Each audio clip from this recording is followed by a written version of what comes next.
তো হ্যালো বন্ধুরা, আপনাদের আপনাদের প্রিয় চ্যানেল বেসপুলিয়া ব্লগ। আর আজকের ব্লগ ভিডিওর টাইটেল আর থাম্বনেল দেখে তোমরা বুঝতে পারি গেছো। তো ব্যাপার হচ্ছে, আজ তোমাদের একটা জিনিস দেখা চলেছি, যে ধান ক্ষেতের মধ্যে একটা জিনিস আছে, সেই জিনিসটা তোমাদের কাছে দেখা চলেছি। আর ওই জিনিসটা দেখার পরে তোমরা পুরো অবাক হয়ে যাবে। তো চলো, বেশি বড় করবো না ভিডিওটা, আর এতদিন ভিডিও না দেওয়ার কারণ তোমরা শেষে বুঝতে পারবে।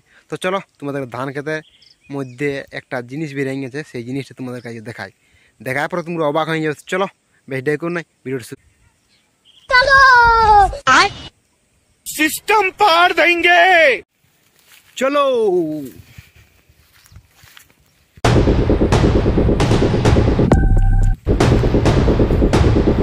বন্ধুরা, আমরা পুরো পৌঁছে গেছি। এই দেখো ধান ক্ষেতের ইয়ায়। তো ব্যাপার আছে, আজ তোমাদের দেখাচ্ছিলি ধান ক্ষেতের মধ্যে একটা জিনিস।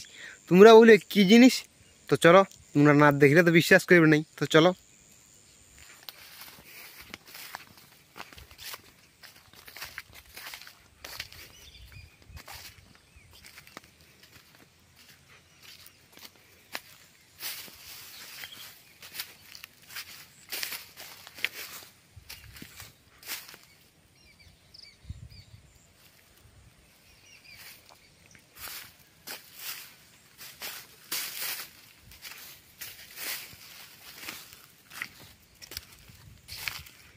তো বন্ধুরা, সবার প্রথমে তোমরা এই মাছগুলাকে দেখো, কত মাছ হয়েছে।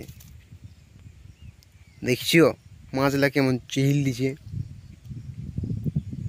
তারপরে তোমাদেরকে সেই জিনিসটা দেখাবার জন্য সেই জিনিসটা তোমাদেরকে দেখাই। তো চলো, দেখতে থাকো।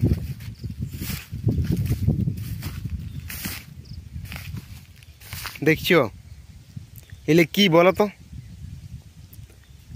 পুরুলিয়া জেলার সোনা। এই সোনা এলে সোনা পুরুলিয়া জেলার। দেখছো,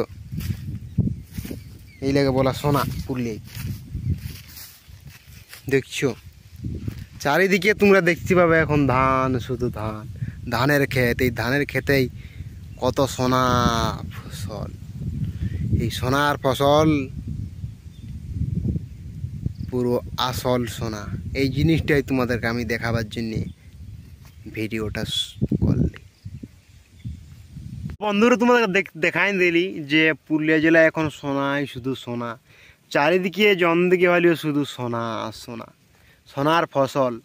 তো ব্যাপার হচ্ছে যে এর জন্য তোমাদেরকে পুরো ভিডিওটা দেখালি। আর ভিডিওটা যদি ভালো লাগে তাহলে লাইক, কমেন্ট, শেয়ার আর সাবস্ক্রাইব করতে কেউ কিন্তু ভুলবে নাই। তো ব্যাপার হচ্ছে, তোমরা বলবে যে এতদিন ভিডিও আসা নাই কেন? কারণ ছিল। তো কারণটা পরে পরে তোমরা বুঝতে পারি যাবে। আর তো বলে দিলি, ভিডিওটা যদি ভালো লাগে তাহলে লাইক, কমেন্ট, শেয়ার আর সাবস্ক্রাইব করতে কেউ কিন্তু ভুলবে নাই। ডেলি ভিডিও আসবে একেবারে, বুঝলে না? তো ঠিক আছে বন্ধুরা, সবাই ভালো থাকবে আর ভালো থাকার চেষ্টা করবে। তো ভিডিওটা আমি এখানে শেষ করছি। Bye bye.